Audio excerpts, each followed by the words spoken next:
This is Rochelle M.N. Shaw. You're listening to Books Are Like Onions, Episode 3, Writing What You Don't Know. This episode and previous ones can be found on my website at rochellemnshaw.com/podcast, as well as through the Google Play Store and iTunes. It's been nearly 10 years now since my husband and I moved to eastern Pennsylvania. In that time, the area's heavy snowfalls, beautiful rolling hills, and strange intersections have definitely grown on us. Both of us originate from a small town in central Indiana, one that unfortunately was among those hit by the tornadoes that recently swept through the Midwest. It's a place where there's pretty much a cornfield and church on every corner, and if there's not, there's something terribly wrong. The streets are also perfectly aligned grids, so you never get lost. When I first heard about the wreckage, it was startling to say the least. Though thankful no one I knew died or suffered a great deal of damage to their property, I was still reminded of my roots, my ties to the area. It was also a humbling moment for me. After all, my experiences growing up there have helped shape me into who I am today. For those of you living in a different state or a different country from where you originally grew up, you probably have a sense of comfort in both locations, a sense of home.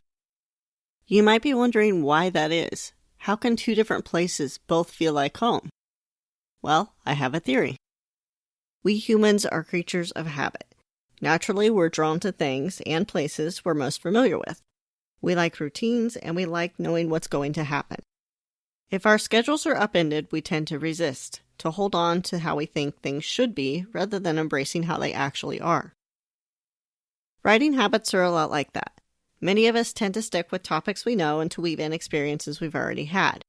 Over time, we hold on to the same style. Most writers start off by writing that way, and there's absolutely nothing wrong with that. I know I certainly got my start by doing so. But there's a dangerous mindset that emerges when you refuse to explore new things as a writer, and that's this. If I don't push myself, I can't fail. Well, that's true, but where it leads in the end is to a downward spiral to stale writing. Simply put, to grow, we must try. To succeed, we must first fail. Though none of us like to accept it, at some point, we all hit a wall in our writing. We find ourselves running in circles, trying to come up with a new storyline that we haven't already written 100 times. Sometimes we even have trouble finding that spark, that thing that really made us passionate about getting words on the page.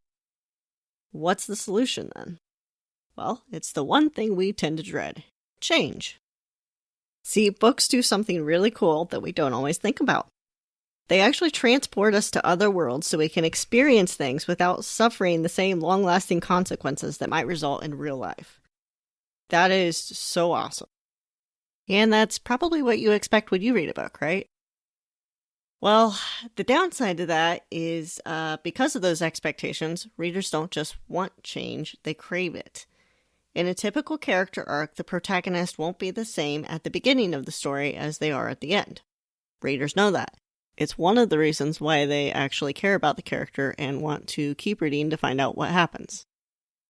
So what does this tell us as writers? Well, we need to adapt our approach. Sometimes that means diving into uncomfortable or uncharted territory. We can't possibly take our readers on the journey they're craving if we aren't willing to take those risks ourselves. So to help, here are a few ways to write about the unknown, to get better at it, and to make it realistic. First one is a no-brainer: research. One great way to research is to interview people who have been through the experience you're trying to write about. Maybe your book incorporates a medical condition, or perhaps you're writing a crime novel that deals frequently with law enforcement. Those are two areas where readers absolutely will call you out on your errors, especially in particular genres. If you're part of a writing group, chances are the people you've already encountered can help you out.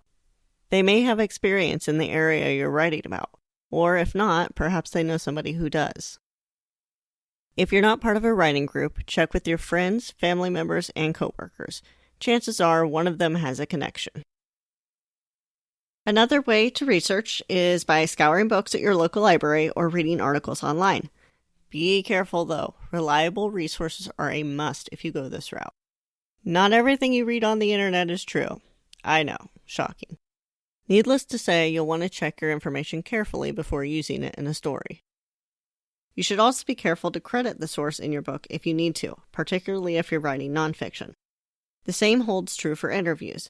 A brief acknowledgement in the front or back matter of your book can be a great way to say thank you. Last, if you're lucky enough to do so, if you have the funds, traveling to the area you hope to write about, if it takes place in a very specific location that is an excellent way to get a feel for the culture and environment. This holds true for realistic fiction and urban fiction in particular. If you're writing something in the fantasy genre, you obviously won't be able to visit the world, but you can still research any materials, animals, plants, and other items that might be used throughout your book. If you include an animal that can't survive in the environment you create, for instance, that's a problem. So make sure your details line up in advance. Here's my second tip for writing about the unknown. Look for inspiration, or let it find you. This past winter, my area of the country was hit with a crazy snowstorm that left hundreds of commuters stranded on the highway, my husband included. Now, normally this isn't an issue. The town is really good about staying on top of clearing the roadways and keeping them prepped before storms hit to keep the ridiculous amount of traffic that we already have moving. On this particular occasion, the roads weren't treated at all, or at least not very well. And that resulted in numerous wrecks and bumper-to-bumper traffic for hours. As you can imagine, the news and local media went haywire trying to cover everything. And one thing they captured happened to be a camel, yes, a camel, trotting down Route 309 right in the middle of a snow squall. Okay, you have that picture in your head? So 309 isn't just a dinky back road. It's a major highway that almost everyone travels on around here just to get from one town to the next. It's literally in the middle of everything.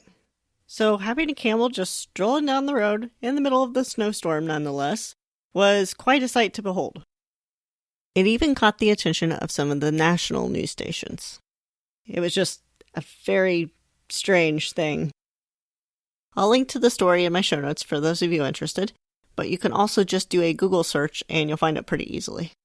There are also a few hilarious videos of this out there too, but just be warned, some of them aren't really safe for work. So that said, you never know when inspiration for a good story might pop up. And if wandering camels aren't your thing, or you don't have inspiration waiting for you at the end of the street, another great way to find it is to read books by authors who already write in the genre you're attempting. The example I'm going to share today is one that's inspired me for as long as I can remember. It's from Edgar Allan Poe's short story, Berenice. It is one of the more violent and descriptive pieces he's written, though, just to warn you. So if you've never read it and you happen to be squeamish or you aren't a fan of horror, then I'll encourage you to skip past this part. I'll also include a link to this work in my show notes, but you can just do a search for it, as I believe most, if not all of his works are now public domain.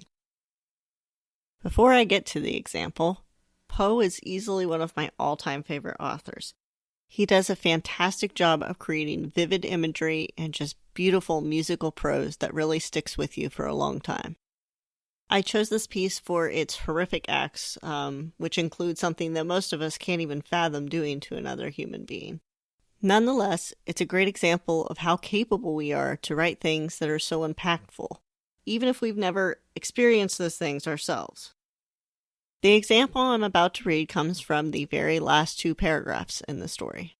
Just to give you a rundown of what it's about, it follows a man who is obsessed with this woman's teeth. She has a degenerative disease that causes her beauty to fade quickly once she starts dying.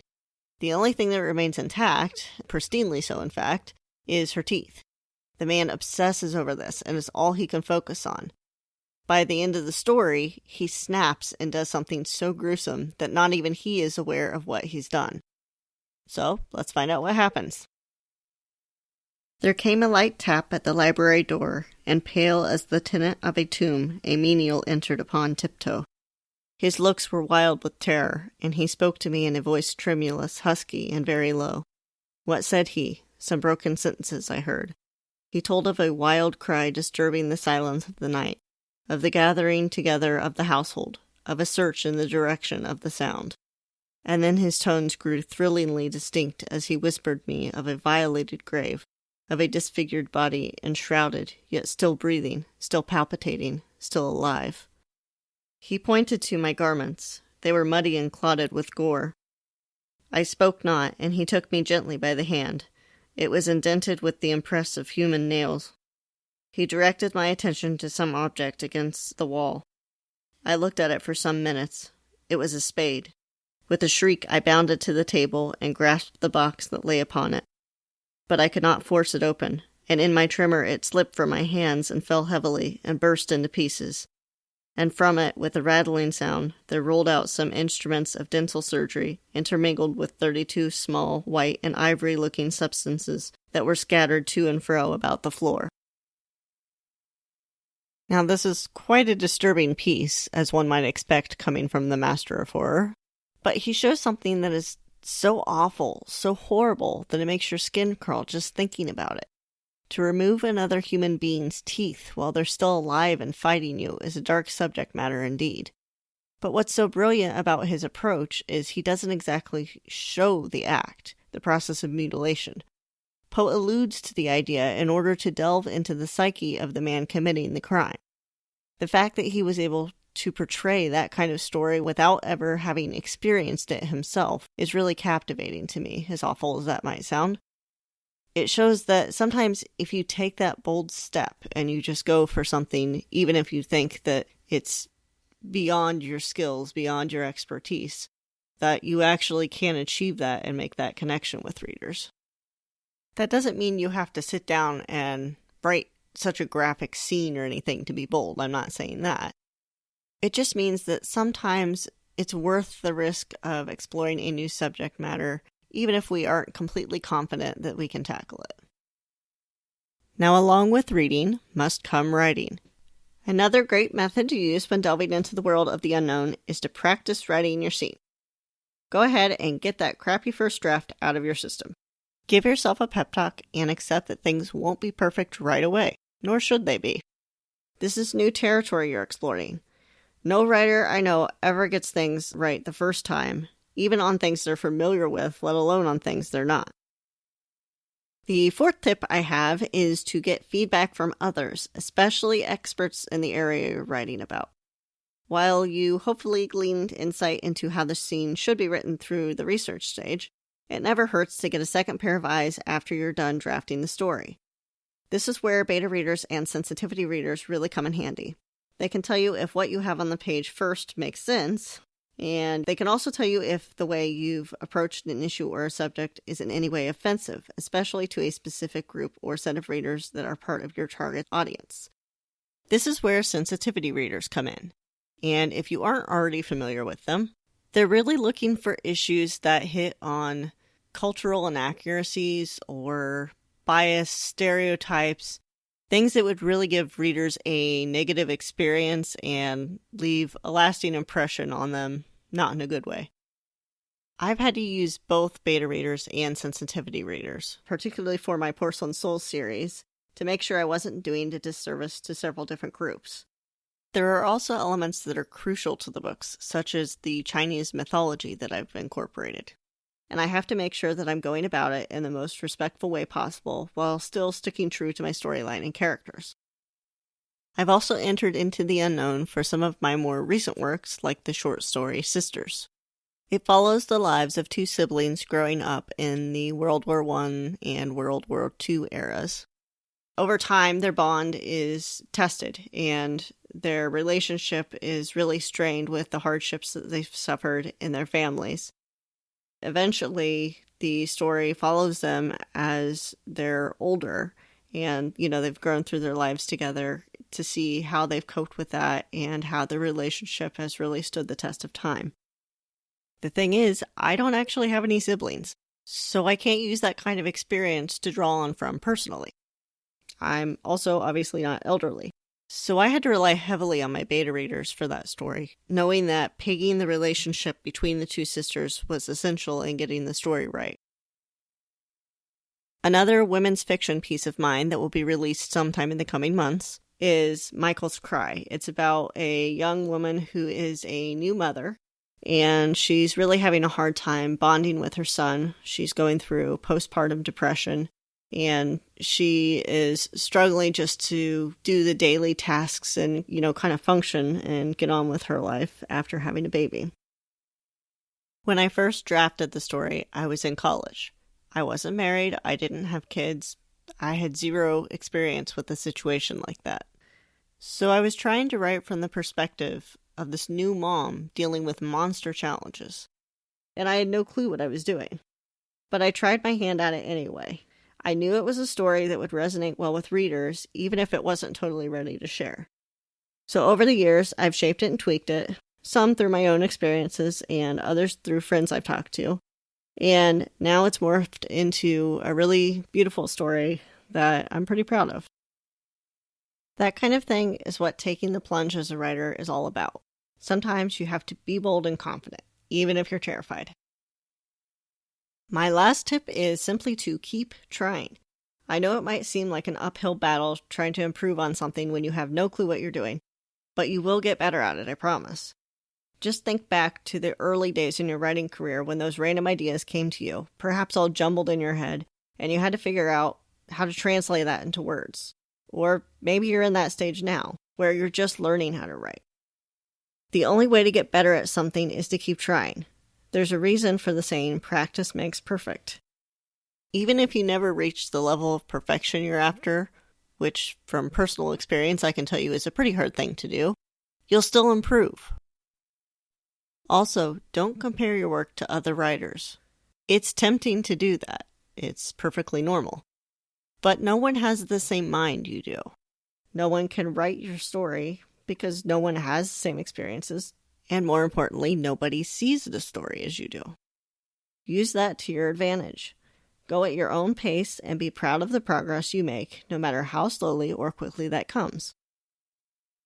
There's an awesome quote by George Iles that I have posted in my office. It says, "Whoever ceases to be a student has never been a student." My whole life, this quote has rung true. I've been writing since I was 6 and still continually find ways to improve my craft. I've even been working as an editor for nearly a decade. Some might call that enough to be an expert, but I honestly don't see myself that way. I always have room to grow and new things to learn. I still get things wrong from time to time. It just comes with the territory. And part of improving as a writer means stepping into murky waters, whether that's exploring a new genre or dipping my toes into a subject matter I've never tackled. I'd strongly encourage new writers and seasoned writers alike to do the same. In the end, you'll be rewarded for your perseverance. Remember, if there is no movement, no growth, your writing will eventually grow stale and lead to failure. Think of it as a self-fulfilling prophecy of sorts. They can work in a positive or a negative way. It's good to have a solid foundation in writing by starting with what you know, what you're most familiar with. But sometimes being bold and taking chances can lead to endless new possibilities. Maybe even ones that will land you that perfect manuscript that wins you an award. You just have to be willing to take risks and go about it in the smartest way possible. You can find show notes for this episode and others on my website at rochellemnshaw.com/podcast. As always, I'd love to hear your feedback and any tips you may have for improvement. You can reach me on my website or by emailing me at rmns@rochellemnshaw.com. You can also find me on your favorite social media site. Join me next time for episode 4, Beating Writer's Block. Until then, happy writing and thank you for listening to the podcast Books Are Like Onions.